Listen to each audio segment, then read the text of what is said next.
Hello and welcome. Oh, that's my father's head intro. Hello, it's James McInnesby here, founder of New Ireland TV.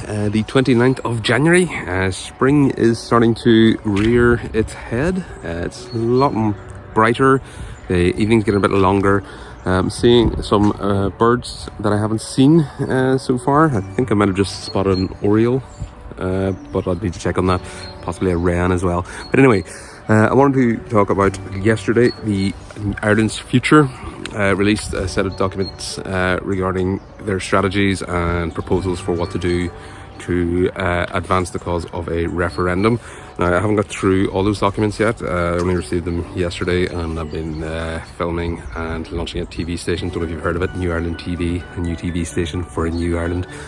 But I did watch the discussion they were having last night in regards to setting up a border poll, and mostly what they were saying is we are now in a referendum footing. We just need to get a date.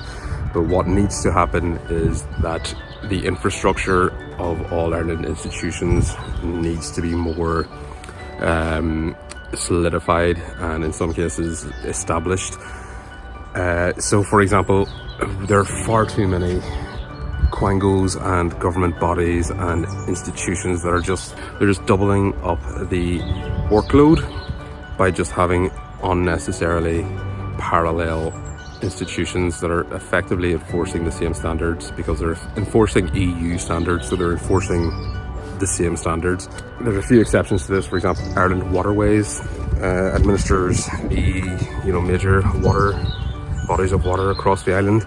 The transition between two parallel but separate nations to being one island nation will take about 15 or 20 years. We will probably still need to continue using the same currency for at least 5 years. We need to change quite a lot of infrastructure, telecoms, electricity. There's a lot of things that need to be sort of amalgamated. A business can start in a New Ireland and have clarity as to what its regulatory responsibilities are, because at the minute, and I can say this from personal experience, half the time I'm just sort of guessing if I'm actually covered by regulations or if I need to do two separate jurisdictions. So as I said, it'll be a long time for a transition, and it may be that we need to consider possibly in the interim a federated state with the two Belfast and Dublin governments. But again, I haven't read through the proposals, so I'm going to read through those and answer them properly. But what I did want to address was their attitude appears to be that all the movement needs to come from the governing establishment, the governing class, which I disagree with. The movement needs to come from the ground up.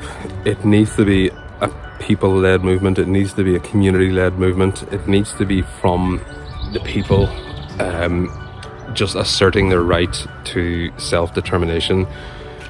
If we just wait for the politicians, they're going to hem and ha and come up with all sorts of excuses to not have to make a decision because they're scared of their career if they make a decision the public don't like. So all politicians ever do anyway is wait to see what the public discourse is and then try to follow it. Politicians politic. It's just the way it is. They were particularly scathing on the Irish government dragging their heels on this, which is true. I would specifically mention Senator Neil Richmond, who I've seen on TV panel shows and stuff. Anytime the idea of a border poll comes up or a referendum, he says, well, they always say, oh, it's too divisive. Well, of course it's divisive. We were partitioned and then we were systematically divided and conquered. So yes, the idea of a mechanism to rid ourselves of that is going to be divisive. Go ahead, sir. It's just interesting that 3/5 of the panel don't want a referendum because the people might have an opinion on it. But the other thing he said was that there was a danger of loyalist violence if the result should go the wrong way. So in other words, he is just conceding victory to bullying terrorists is effectively what that mentality says.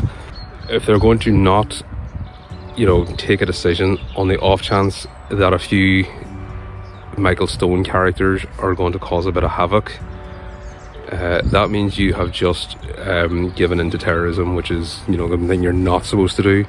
But yeah, and if the other thing is, if we leave it to the government and the government classes, we're just going to end up with what happened in 1922, which is even when Ireland did actually gain its freedom in that sort of partial way, they just took all the institutions that were in place, the legal system and the system of governments. They just copied what was in Westminster and just stuck a name over the top of it. So, you know, it'd be like buying a Lada and putting a Ferrari label on it. That's basically what they did. So they just instituted the same inadequate structures for governance and law. You know, so there still is that two-tier legal system down south, the barristers and solicitors.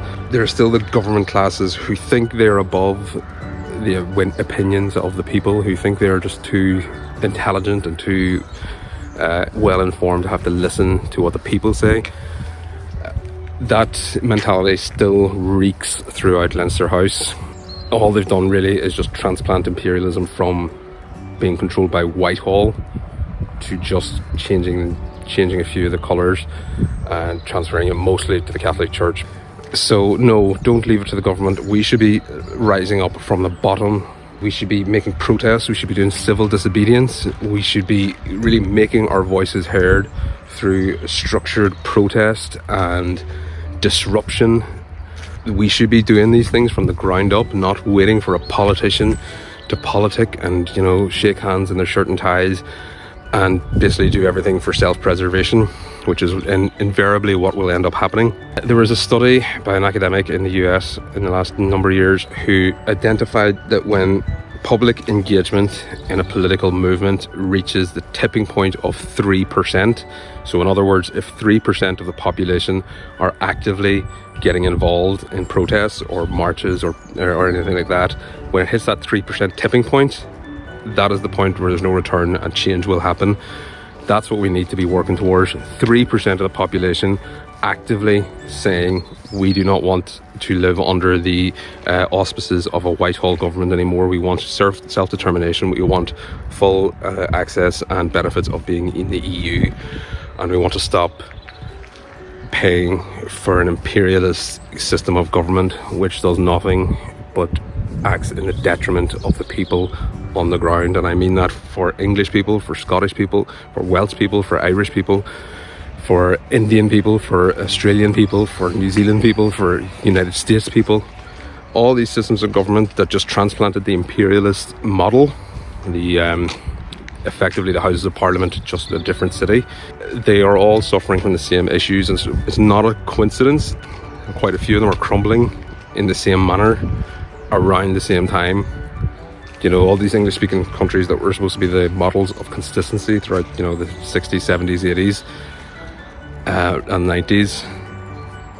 In the 21st century, they are being held together by shoestring at this point, and delusion, and just the power of the will of delusion. And the coronavirus has completely punctured that delusion. And now is the time for the people. The people should be getting up. We should be organising protests. We should be creating proclamations, not waiting for the government to come up with a few wishy-washy declarations. They'll mull over them for 6 months, they'll forget about them, then they'll come up with another one 6 months later. And in 5 years' time, everyone will just be bored of it, and we'll just have gone back to the status quo by pure default. So no, don't wait for the government. We rise up and we start now. And of course, New Ireland TV will be there. We'll be sometimes leading the way there. Watch this space for more. But we will be there to journalise everything. I will be in touch now with the Ireland's Future crowd to try and get them on for discussions whenever I get set up a bit better. As you can see, it's still a bit of a tin pot operation.